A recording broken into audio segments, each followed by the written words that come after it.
నమస్కారం D news కు స్వాగతం నేను మే శ్రీనివాస్ డి న్యూస్ లో ముఖ్యాంశాలు గిరిజన బాలుర కాలేజీ వసతి గృహాన్ని సందర్శించిన గిరిజన సమాఖ్య జాతీయ వ్యవస్థాపక అధ్యక్షుడు శంకర్ నాయక్ అధికారుల పర్యవేక్షణ లోపం వల్ల విద్యార్థుల మధ్య విభేదాలు వస్తున్నాయని వెల్లడి కొండపి సర్పంచ్గా ఏకగ్రీవంగా ఎన్నికైన కొమ్ము సుశీల 14 వార్డులకు 9 వార్డుల్లో టీడీపీ 5 వార్డుల్లో వైసీపీ ఎన్నిక జిల్లాలోని పొగాకు వేలం కేంద్రాల్లో నో బిడ్లు ఏమాత్రం తగ్గటం లేదు. టంగుటూరు కేంద్రంలో 43.08% అత్యధికంగా నో బిడ్లు నమోదు.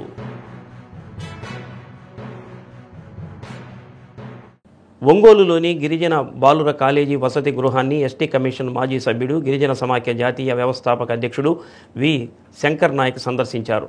2 రోజుల క్రితం వసతి గృహంలో విద్యార్థుల మధ్య ఘర్షణ జరిగిన నేపథ్యంలో శంకర్ నాయక్ వసతి గృహాన్ని సందర్శించారు. ముందుగా వసతి గృహంలో ఉంటున్న విద్యార్థులతో మాట్లాడారు. విద్యార్థుల మధ్య ఘర్షణకు దారితీసిన పరిస్థితులను అక్కడ ఉన్న విద్యార్థులను అడిగి తెలుసుకున్నారు. విద్యార్థులకు అందుతున్న సౌకర్యాల గురించి ఆరా తీశారు. కాలేజీ వసతి గృహానికి రెగ్యులర్ వార్డెన్ లేకపోవడం, అధికారుల పర్యవేక్షణ లోపించడం వల్ల విద్యార్థుల మధ్య విభేదాలు తలెత్తి ఘర్షణ వాతావరణం చోటు చేసుకుంటుందని శంకర్ నాయక్ మీడియాకు తెలిపారు. ఈ విషయాలను కలెక్టర్ దృష్టికి తీసుకువెళ్లి సత్వరం సమస్య పరిష్కరించేలా చూడాలని కోరుతున్నట్లు తెలిపారు. గిరిజన వసతి గృహ విద్యార్థుల విషయంలో నిర్లక్ష్యంగా వ్యవహరిస్తే ఆందోళన కార్యక్రమాలు చేపడతామని హెచ్చరించారు. గిరిజన ప్రజా సంఘాల జిల్లా అధ్యక్షుడు ఆర్ సైదానాయక్, నాయకులు ఆర్ హనుమానాయక్, కోటి నాయక్, వి నాగేశ్వరరావు, పి రామునాయక్ తదితరులు పాల్గొన్నారు. ఏముంటే కాదు, ఒకసారి ఇన్సిడెంట్ జరిగిన తర్వాత మీరు ఇమీడియట్గా మీ ఆఫీసర్ కావచ్చు, మీరు కావచ్చు, ఇక్కడ తప్పు చేసిన వాడిని ఇమీడియట్గా యాక్షన్ తీసుకోకపోతే మీరు కూడా దానికి బాధ్యత వహించాల్సి ఉంటుంది. ఏం తీసుకున్నారు? వాళ్ళ పేర్లు రిమూవ్ చేసి పంపించేస్తున్నాం. ఎక్కడ పంపిస్తున్నావు? ఎక్కడ ఉన్నారు వాళ్ళు ఇప్పుడు? అంటే వచ్చున్నారు సార్. అంటే ఇప్పుడు అక్కడికి వెళ్తా ఉన్నారు కదా, కేసు బైండ్ ఓవర్ అయ్యింది అన్నారు కదా.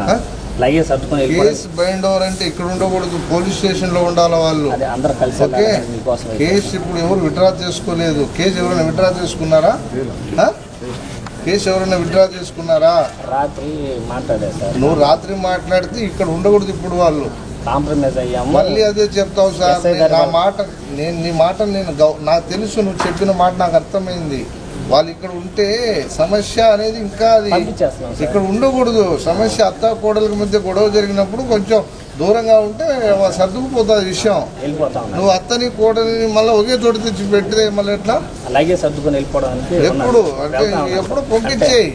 అసలు ఇక్కడ ఉండకూడదు. ఇప్పుడు ఈ విషయం కలెక్టర్ గవర్నమెంట్ దృష్టికి పోతే మీ ఏటీడబ్ల్యూ, డిటిడబ్ల్యూ మీరు అందరూ బాధ్యత వహించాల్సి ఉంటుంది. అందుకనే నేను గౌరవంగా నీకు చెప్తున్నా. నీ గౌరవానికి, మీ అందరి గౌరవాన్ని నేను కాపాడే వ్యక్తిగా మాట్లాడుతున్నా. వాళ్ళు పంపించేస్తే క్యాంపస్ లో వాళ్ళు ఒకవేళ ఇప్పుడు 5 నిమిషాలు లేదు పంపమంటే వాళ్ళ మీద కేసు అవుతుంది. వాళ్ళ మీద కేసు అవుతుంది. అటెంప్ట్ టు మర్డర్, అట్రాసిటీ అవుతుంది.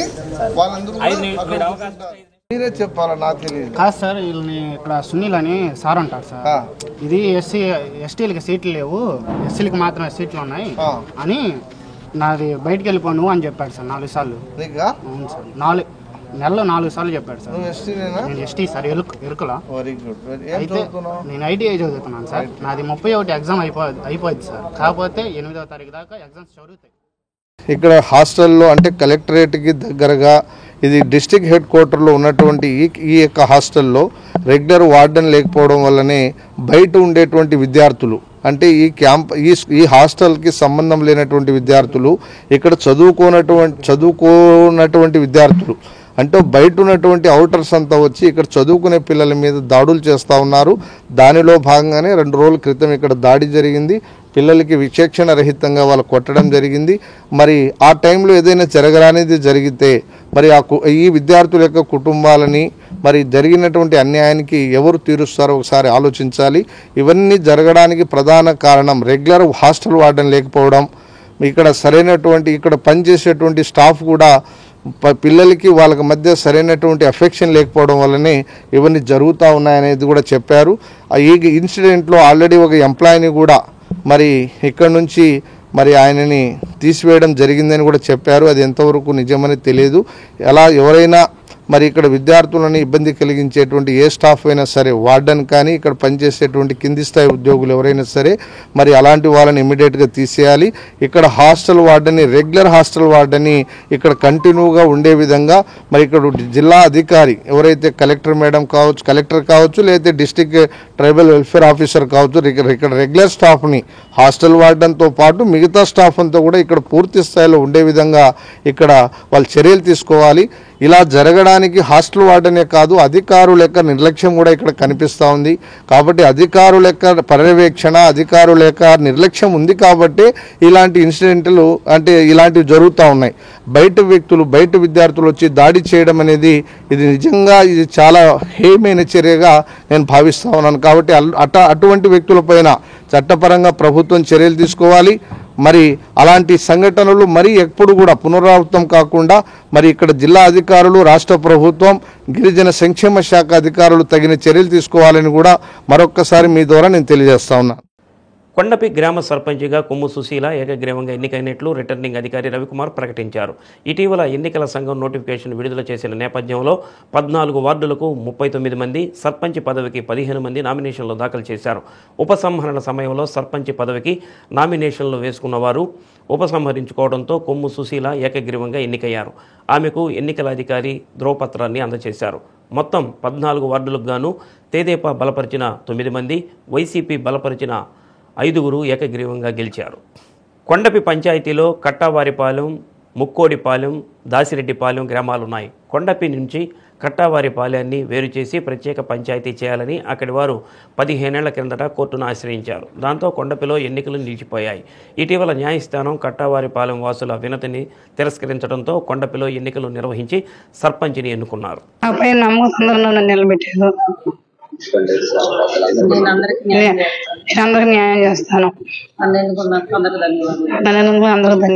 కొండపి సర్పంచ్గా కొమ్ము సుశీల గారు ఎన్నికయ్యారు. కూటమి ప్రభుత్వ మద్దతుతోటి ఎన్నికయ్యారు. ఎన్నిక కావడం అందరికీ ఆనందమైన విషయం. మాకు ఏకగ్రీవంగా ఎన్నుకోవడానికి కృషి చేసినటువంటి గ్రామ పెద్దలందరికీ కూడా ధన్యవాదాలు తెలియజేస్తాం. మా భార్యకి కొండేపు సర్పంచ్గా, గ్రామ పెద్దలకి, మినిస్టర్ గారికి, సత్య గారికి అందరికీ మా ధన్యవాదాలు. పేరు పేరున పవన్ చంద్రరావు గారికి అందరికీ మా ధన్యవాదాలు. మానవతా స్వచ్ఛంద సేవా సంస్థ ఒంగోలు శాఖ నిర్వహిస్తున్న సేవా కార్యక్రమాలకు సంబంధించిన ఫ్రీజర్ బాక్సులను, శాంతి రథాన్ని ఒంగోలు ఆర్టీసీ బస్టాండ్ వద్ద ఉన్న మహాప్రస్థానంలో ఉంచేందుకు అవకాశం ఇవ్వాలని మానవతా స్వచ్ఛంద సేవా సంస్థ సభ్యులు కమిషనర్ డాక్టర్ వెంకటేశ్వరరావును కోరుతూ వినతిపత్రం అందజేశారు. గత సంవత్సర కాలంగా సేవా సంస్థ ద్వారా చేస్తున్న కార్యక్రమాలను కమిషనర్కు వివరించారు. మానవతా సేవా సంస్థ చేస్తున్న కార్యక్రమాలను కమిషనర్ అభినందించారు.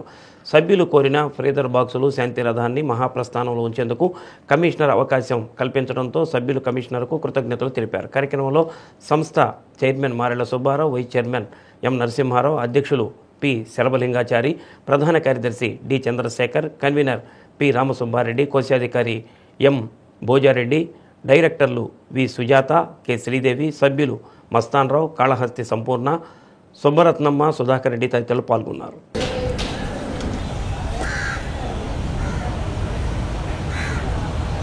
మానవతా స్వచ్ఛంద సేవా సంస్థ ఒంగోలు శాఖ మేము గత సంవత్సరం నుంచి ఒంగోలులో ఈ యొక్క ఫ్రీజర్ బాక్సులు, తర్వాత శాంతి రథం ఇవి స్వచ్ఛందంగా ఫ్రీగా ఈ యొక్క పుర ప్రజలకి అందిస్తున్నాము. ఈ యొక్క సేవా కార్యక్రమం వచ్చేసేసి ఈ 600 రూపాయల సభ్యత్వంతో ప్రతి ఒక్కరి దగ్గర కలెక్ట్ చేసి వీటి ద్వారా మనము ఈ యొక్క సేవల్ని కొనసాగిస్తున్నాము. ఇప్పటి వరకు ఈ సంవత్సర కాలంలో దాదాపు 400 శాంతి రథం పంపించడం జరిగింది. తర్వాత ఫ్రీజర్ బాక్సులు నియర్లీ ఒక 200 ఫ్రీజర్ బాక్సులు అందజేశాము. ఈ విధంగా మేము మానవతా స్వచ్ఛంద సంస్థ నుంచి ఈ యొక్క ప్రజలకి సేవల్ని అందిస్తున్నాము. నా పేరు ఎం భోజరెడ్డి, దీంట్లో ట్రెజరర్గా పనిచేస్తున్నాము. మన ఆర్టీసీ డిపో దగ్గర ఉన్న శ్మశాన వాటికలో మా యొక్క ఫ్రిజరీ బాక్సులు వెహికల్ పెట్టుకునే విధంగా పర్మిషన్ ఇవ్వడం జరిగింది. కమిషనర్ గారు వెంటనే సానుకూలంగా స్పందించి అక్కడ పెట్టుకునేందుకు ఆయన ఏర్పాటుకు సహకారం అందించాడు. ఈరోజు మానవతా సంస్థ తరపున గత సంవత్సరం పై కాలం నుంచి ఒంగోలు నగరంలో మృతి చెందిన వాళ్ళకి ఫ్రిజరీ బాక్సులు, వెహికల్ ఉచితంగా మేము మా సంస్థలకు అందిస్తున్నాము. రాబోయే కాలంలో రక్తదాన శిబిరాలు, ఉచిత వైద్య శిబిరాలు, నిస్సాయులైన పేదలకి ఆర్థికంగా అండవిధంగా ఉండగా మానవతా సేవా సంస్థ సేవలు ఒంగోలు నగరంలో విస్తరిస్తున్నామని ఈ సందర్భంగా తెలియజేస్తాము. మానవతా స్వచ్ఛంద సేవా సంస్థ తరపున ఎన్నో కార్యక్రమాలు చేస్తున్నాము.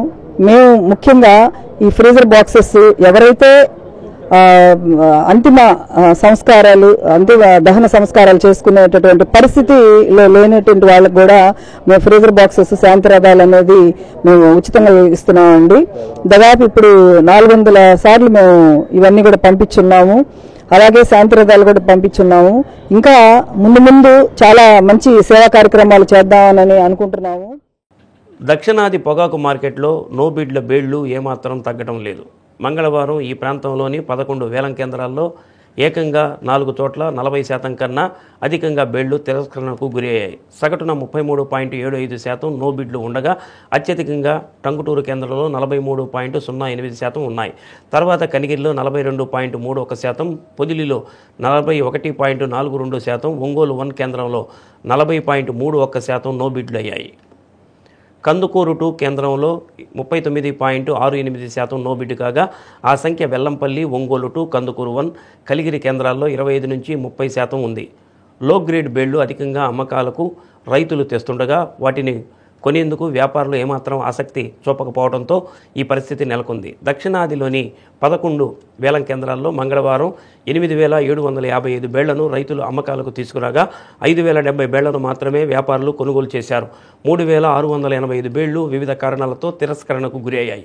అందులో ఏకంగా 2,948 బేళ్లను అధికారులు సూచించిన ధరకు వ్యాపారులు కొనుగోలు చేయక నో బిడ్ అయ్యాయి.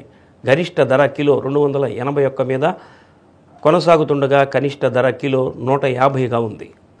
ఒంగోలులోని వుడ్ కాంప్లెక్స్లో తిరుమల బజాజ్ 19వ వార్షికోత్సవ వేడుకలు ఘనంగా జరిగాయి. వార్షికోత్సవ వేడుకల సందర్భంగా రక్తదాన శిబిరం ఏర్పాటు చేశారు. తాలూకా సిఐ విజయకృష్ణ రక్తదాన శిబిరాన్ని ప్రారంభించారు. దాదాపు 50 మంది రక్తదానం చేశారు.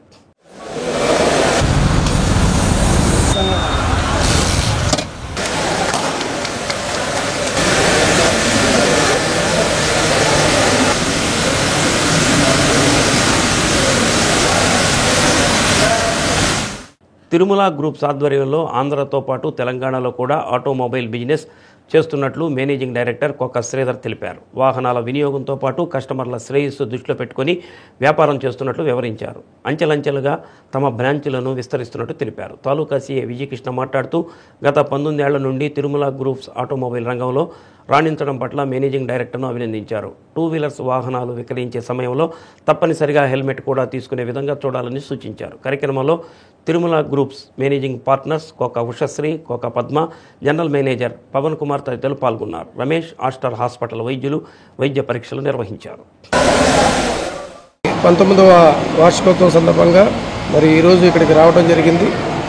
వారి మరి ఈ 19 ఏళ్ల పాటు వాళ్ళు వివిధ రంగాల్లో వివిధ కంపెనీల యొక్క 2 వీలర్స్ని, 3 వీలర్స్ని, ట్రాక్టర్స్ని మరియు సేల్స్ వాటి యొక్క సర్వీసెస్ మరి విజయవంతంగా నిర్వహించడం, మరి వారి వ్యాపారంలో ఒంగోలు జిల్లాలోనే కాకుండా మన రాష్ట్రంలోని తెలుగు రాష్ట్రాల్లోని వివిధ జిల్లాల్లో వాళ్ళకి డీలర్షిప్లు ఉండటం, ఇదే ఈ ఆటోమొబైల్ ఫీల్డ్లో మరింత వాళ్ళు అభివృద్ధి చెంది మరింత ప్రజలకు సేవ చేస్తా మంచి పేరు తెచ్చుకోవాలని కోరుకుంటున్నాను. అదేవిధంగా ఈరోజు మరి వాళ్ళ 19వ వార్షికోత్సవం సందర్భంగా ఇక్కడ బ్లడ్ డొనేషన్ క్యాంప్ అనేది ఏర్పాటు చేయడం చాలా అభినందనదాయకం. అలాగే మెడికల్ క్యాంప్ ఒకటి కూడా కండక్ట్ చేశారు. అదేవిధంగా మా సైడ్ నుంచి వారిని రిక్వెస్ట్ చేసేది ఒకటే, సామాజిక సోషల్ రెస్పాన్సిబిలిటీ దీని కింద ఒక హెల్మెట్ డ్రైవ్ ఏదైతే మనకి ఈరోజు మనం రోడ్డు ట్రాఫిక్ యాక్సిడెంట్స్లో మేజర్గా ఫేస్ చేసే ఛాలెంజ్, హెల్మెట్ లేకుండా డ్రైవ్ చేయడం వల్ల మరి చాలామంది చనిపోవడం జరుగుతుంది. ఆ యొక్క అవేర్నెస్ క్యాంపెయిన్స్ కండక్ట్ చేయడంలో మరియు ఈ హెల్మెట్స్ ఏదైతే ఉన్నాయో 2 వీలర్స్ మీద వాళ్ళని డిస్ట్రిబ్యూషన్ కూడా వీరి సహకారం మరి ఫ్యూచర్లో తీసుకుంటామని కోరుకుంటూ వారికి ఫ్యూచర్లో ఈ తిరుమల ఆటోమోటివ్స్ ప్రైవేట్ లిమిటెడ్ ఏదైతే ఉందో మంచి అభివృద్ధి చెంది ఉన్నత శిఖరాలకి చేరుకోవాలని మనస్ఫూర్తిగా కోరుకుంటున్నాను. ఈరోజు మాకు తిరుమల గ్రూప్కి 19th యానివర్సరీ, 19వ యానివర్సరీ ఇది. నేను ఈ గ్రూప్కి మేనేజింగ్ డైరెక్టర్ లాస్ట్ 19 ఏళ్ళ నుంచి మేము ప్రకాశం జిల్లాలో, ఇటు చిత్తూరు జిల్లాలో, ఇటు రాయలసీమలో, ఇటు తెలంగాణలో మేము ఆటోమొబైల్ బిజినెస్ని రన్ చేస్తూ ఉన్నాము. ఈ రోజుకి కరెక్ట్గా 19th ఇయర్ అయింది. ఈరోజు మాకు లాస్ట్ 2006లో మేము 2006 ఆగస్టు 6లో మేము స్టార్ట్ చేసినాం ఈ గ్రూప్ని. అప్పటి నుంచి ఆటోమొబైల్ ఫీల్డ్లో వెళ్తూ ఉన్నాము. Bajaj, Tata, John dear, Toyota, తర్వాత రెట్రో మోటార్స్ అని ట్రైమ్ మోటార్ సైకిల్స్ కానీ. సో కస్టమర్స్తో మేము ప్రతి ఏడాది ఇట్లా యానివర్సరీలా జరుపుకుంటూ ఉంటాం. ఎందుకు అంటే ఈరోజు ఇక్కడ దాకా ఉన్నాము అంటే అది మెయిన్ కారణం కస్టమర్ మాకు సపోర్ట్ చేసిన వల్లనే. ఈరోజు మాకు ప్రతి కస్టమర్ సపోర్ట్ చేసిన కాబట్టే మేము ఈరోజు ఇక్కడ దాకా డెవలప్ అవ్వగలిగినాము. మేము కస్టమర్కి ఎక్స్పెక్టేషన్ తగ్గట్టు ఆ సర్వీస్ కానీ వాళ్ళకి ఏ మూల ఉన్నా ప్రతి 50 కిలోమీటర్లు మేము ఆపరేట్ చేస్తున్న 50 కిలోమీటర్ల లోపల సర్వీస్ సెంటర్ అనేది పెట్టడం జరుగుతుంది. ఈ మంత్లో నాట్ ఓన్లీ ఏడాది మనం సేల్స్ చేస్తూ ఉంటాం, దాంతోపాటు సొసైటీకి యూస్ అయ్యేటట్టు ఈ బ్లడ్ డొనేషన్ క్యాంప్ ఒకటి అది చేస్తాం. ఎవ్రీ ఇయర్ మేము చేస్తూ ఉంటాం. ఆల్మోస్ట్ బ్లడ్ డొనేషన్ మేము 100-150 మంది మా స్టాఫ్ వాలంటరీగా, కొంతమంది కస్టమర్లు కానీ వాలంటరీగా ఇస్తాము. సో దట్ ఏంటంటే చాలా ఉపయోగము జనాలకి.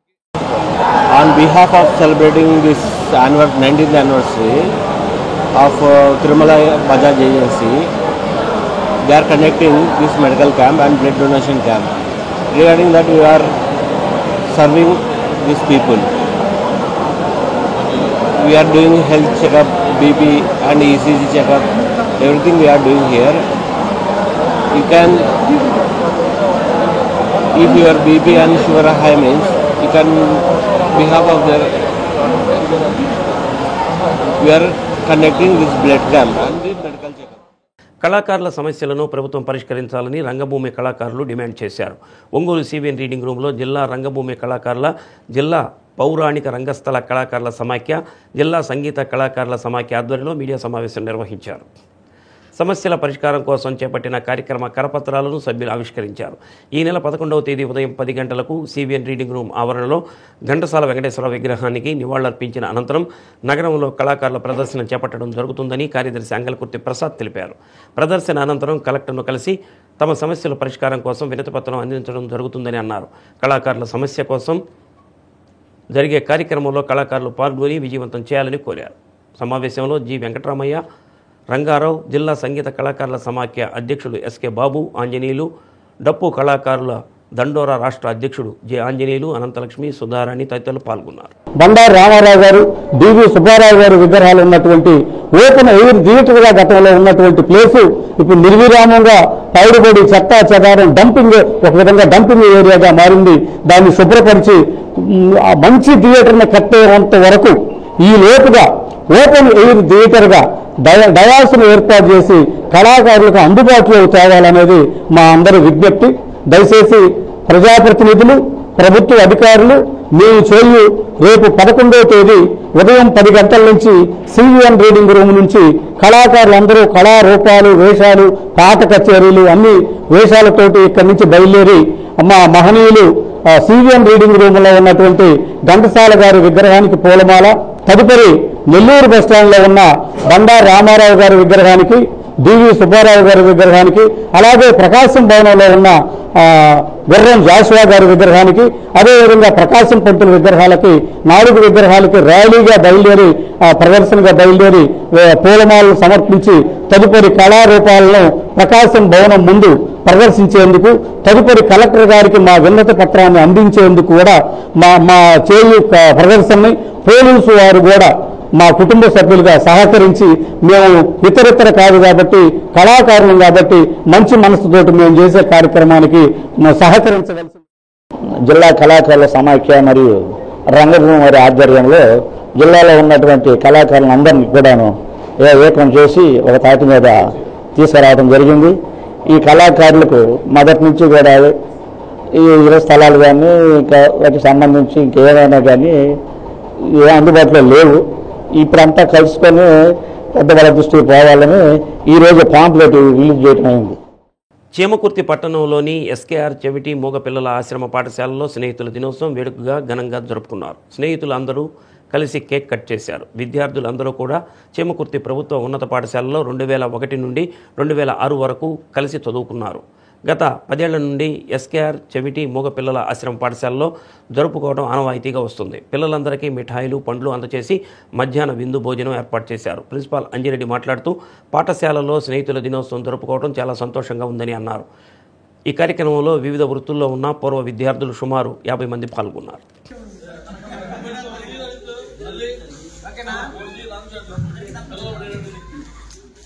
ఫ్రెండ్షిప్ డే శుభాకాంక్షలు.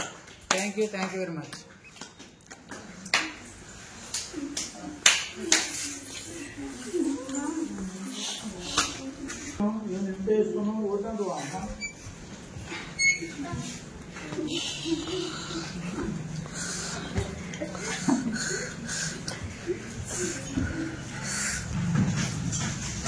ఆగస్టు సంవత్సరం వచ్చేసి 2025.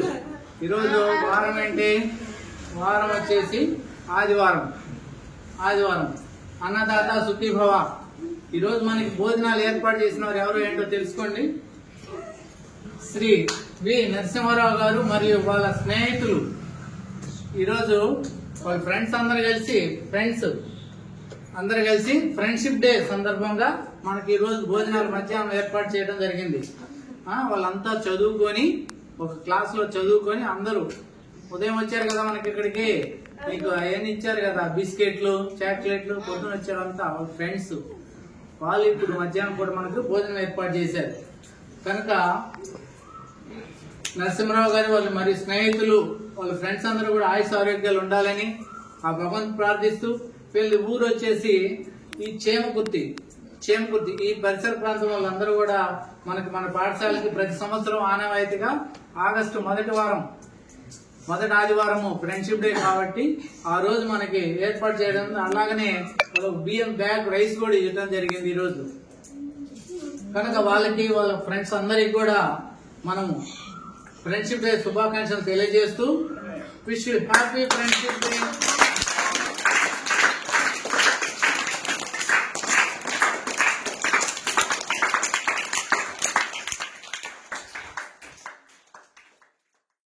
బ్యూటిఫుల్ బైబుల్ బుక్స్ చెన్నై వారి ఆధ్వర్యంలో ఏర్పాటు చేసిన క్రైస్తవ పుస్తక ప్రదర్శనను సందర్శించి విలువైన గ్రంథాలను కొనుగోలు చేసి ఆదరించాలని ఫాస్టర్ అగస్టిన్ అన్నారు. ఒంగోలు రామ్నగర్ మొదటి లైన్లో ఎల్ఈఎఫ్ చర్చి ఆవరణలో ఏర్పాటు చేసిన పుస్తక ప్రదర్శన అమ్మకాలను క్రైస్తవ సోదరులు ప్రారంభించి ప్రార్థన నిర్వహించారు. ప్రపంచంలో అనేక మంది గ్రంథాలు రాసి పుస్తకాలు ప్రదర్శనగా ఉంచడం జరిగిందని అన్నారు. పుస్తకాలతో పాటు గిఫ్ట్ ఆర్టికల్స్, రకరకాల వస్తువులు అందుబాటులో ఉన్నాయని నిర్వాహకులు విజయ్ తెలిపారు. ఈ నెల 6 నుంచి 12వ తేదీ వరకు పుస్తక ప్రదర్శన, అమ్మకాలు జరుగుతాయని అన్నారు. గ్రంథాలను చదివి క్రీస్తు చరిత్ర తెలుసుకునేందుకు ఈ ప్రదర్శన ఉపయోగపడుతుందని తెలిపారు. నగరంతో పాటు చుట్టుపక్కల క్రైస్తవ సోదర సోదరీమణులు ప్రదర్శనకు విచ్చేసి కొనుగోలు చేయాలని కోరారు. కార్యక్రమంలో డాక్టర్ మణిబాబు, సంఘస్థులు పాల్గొన్నారు.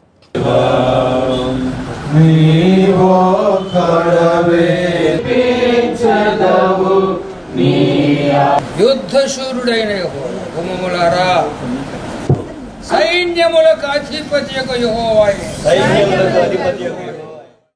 ఆశీర్వాదకరంగా ఉండడానికి వీలుగా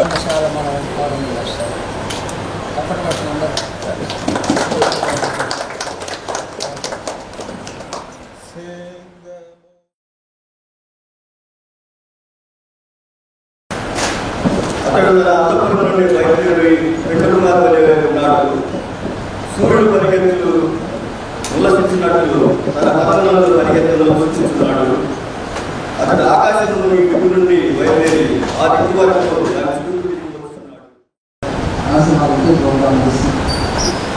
చక్కటి ఈ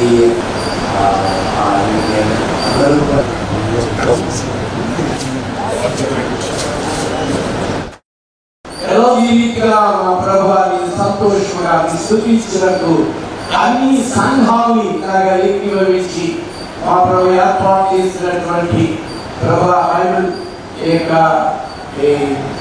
పుస్తక ప్రదర్శన ప్రభు ఆయన ఇందులో కలిగి ఉన్న ఎంతో మంది గ్రంథకర్తలు ప్రభు ఈ పుస్తకాలు రచించారయ్యా.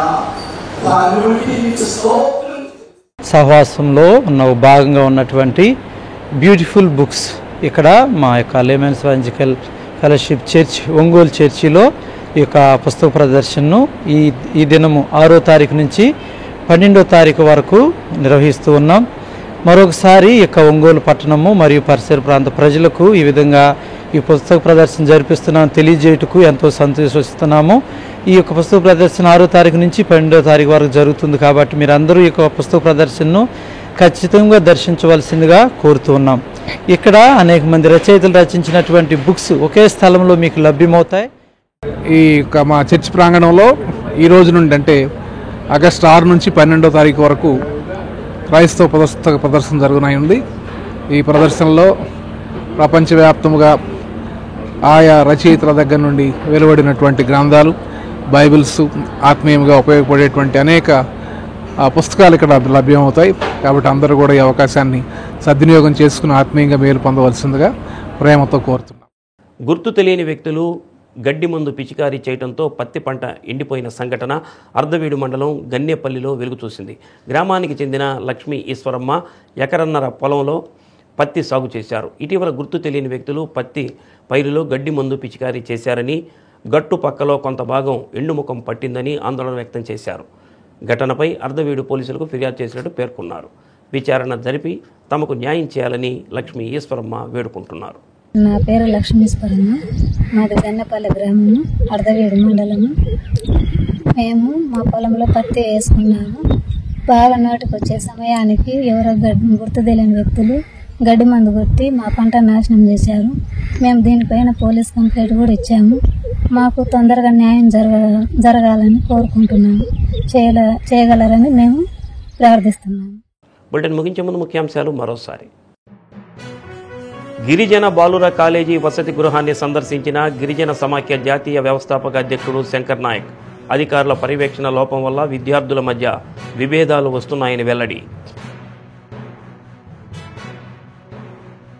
కొండపి సర్పంచ్గా ఏకగ్రీవంగా ఎన్నికైన కొమ్ము సుశీల. 14 వార్డులకు 9 వార్డుల్లో టీడీపీ, 5 వార్డుల్లో వైసీపీ ఎన్నిక. జిల్లాలోని పొగాకు వేలం కేంద్రాల్లో నో బిడ్లు ఏమాత్రం తగ్గటం లేదు. టంగుటూరు కేంద్రంలో 43.08% అత్యధికంగా నో బిడ్లు నమోదు. డి న్యూస్లో నేటి మాట. అసాధ్యం అనే ఆలోచన మన మదిలో రానంత వరకు సాధ్యం కానిదంటూ ఏదీ ఉండదు.